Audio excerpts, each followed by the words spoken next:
If you have trouble making friends, the one thing I would like for you to take away from this video is that you are not alone. And when I say you're not alone, I don't mean that you just have something in common with all the people that are in a similar group that's watching this video.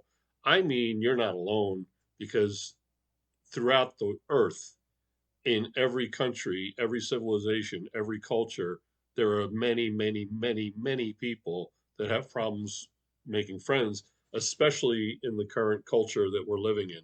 And when I say culture, I don't mean just the culture of the country where I'm living or the one to the north or across the pond. I mean, everywhere in the earth, these things have affected people. So I just want to talk about a couple of things it's and not to dwell on negativity, but I think this is positive because it'll teach us that when we're trying to make a friend and we're thinking that geez, maybe I'm just so awkward, I don't even know what to do, I don't know, I'm just terrible at this. Be assured that the person you're trying to make friends with is probably got a similar problem. And I think that should be helpful. If we're in our early 20s and we're single, whether we're in college or just starting to work or whatever it is, our friends are going to tend to be single people approximately near our age, maybe a couple of years younger, a couple of years older. But typically, if we're single, our friends are going to be single. Not a rule, but it's typical. Then what happens when let's say we stay single and a friend of ours gets married? You'll notice that married couples tend to hang around with other married couples. And even if it's not a couple with a couple, maybe it's just the woman with the other woman or the guy with the other guy.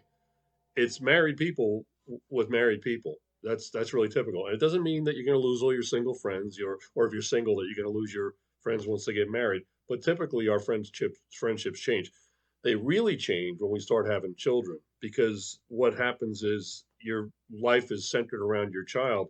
And how many times have you had this experience where you're hanging around with somebody that has a 2-year-old kid or whatever, and it's Saturday night, 7 o'clock, and you're raring to go, and they're like, oh man, 7 o'clock, I'm late. Oh, we got to put Joey to bed. It's his bedtime.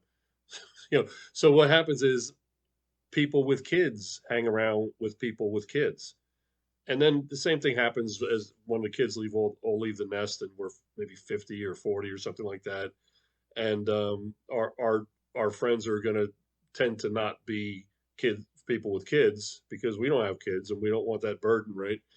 And but we're still working probably, so we don't have time for what we did when we were a teenager, when our friends were over at our house playing video games with us and riding bicycles together. Well, the bicycles maybe isn't a thing anymore, but so the point is that friendships change over the years because of those things. But specifically, the world we live in, the way it has changed friendships dramatically, has to do with number one, the pandemic lockdown that was about 5 years ago, started about 5 years ago. I don't know if it's still, we talk about it like it's past tense, but I don't know. Some people still act like it's still on going on.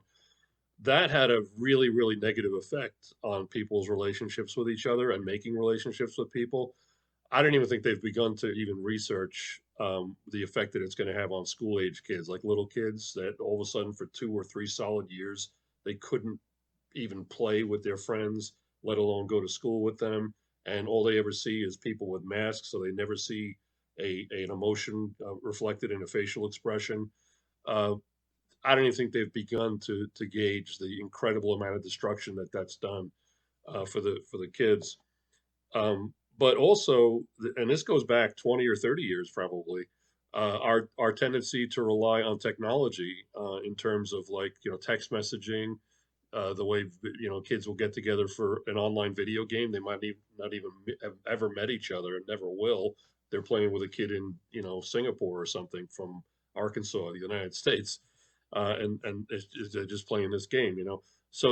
So we're not really seeing people. We're not seeing their faces. We're not gauging their emotions. We're not getting an emotional reaction from them. If we say something and we're wondering when are they gonna acknowledge that I said something. Well, maybe it's because they're waiting for you to pause, but it's on a telephone call, so they're not really sure if it's time to break in, and you don't see them saying, "Oh, by the way," So the amount of actual physical human interaction we experience nowadays is so negligible typically that it's really hard to develop trust with people. And trust takes time anyway. You know, we don't trust somebody immediately just because we met them and we share some interests. You know, it takes a while to trust somebody.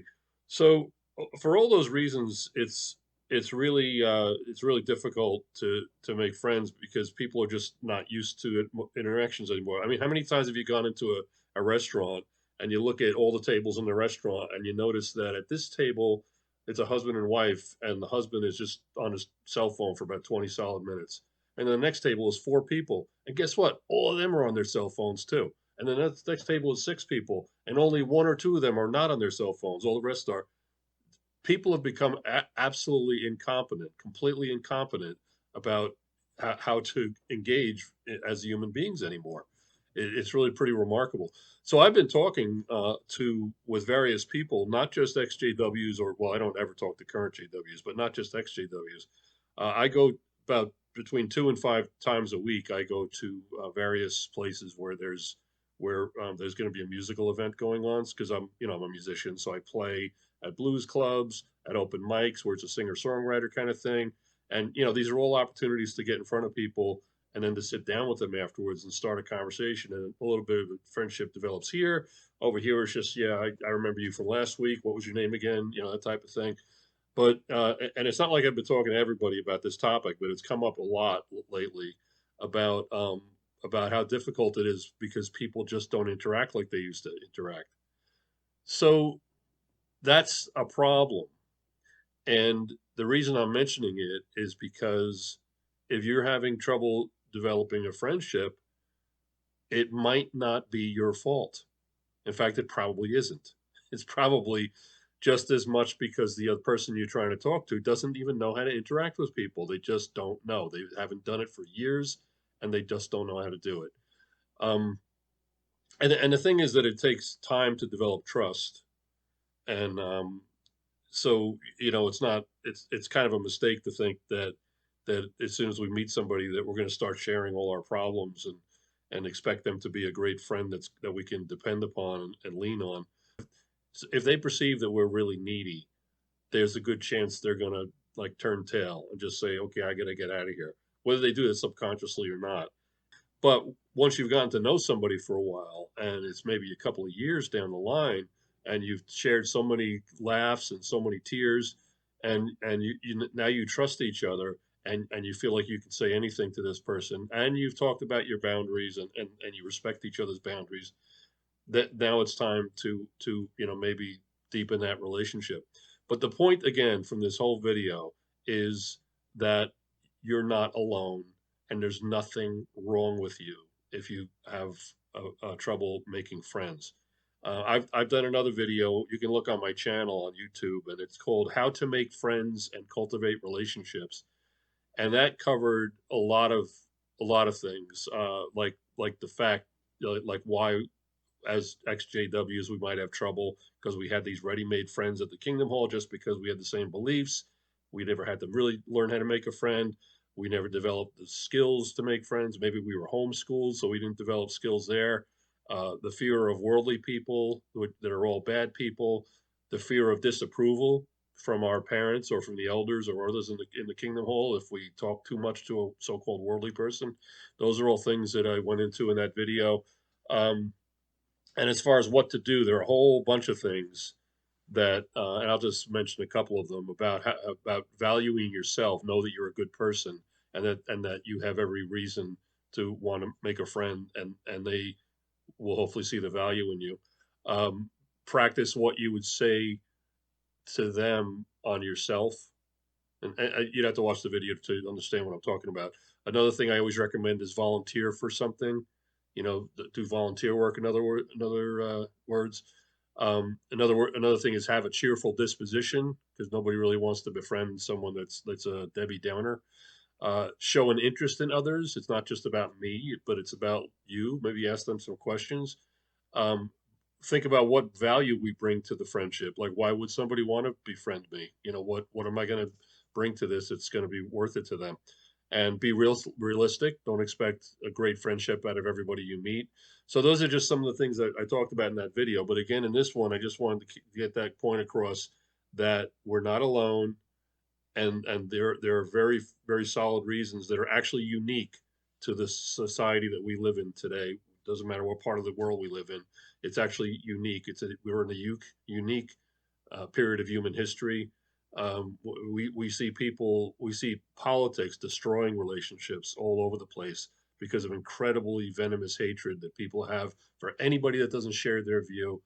I mean, that's awful. That's absolutely awful. But we've allowed it to happen, and I think it has a lot to do with social media. So you're not alone is the main point, and those are and realize that it's not just me that's awkward and just really lousy at making friends. The person I'm trying to make friends with might have issues that I don't even know about, and they might have just as much difficulty and could really use a nice conversation with me.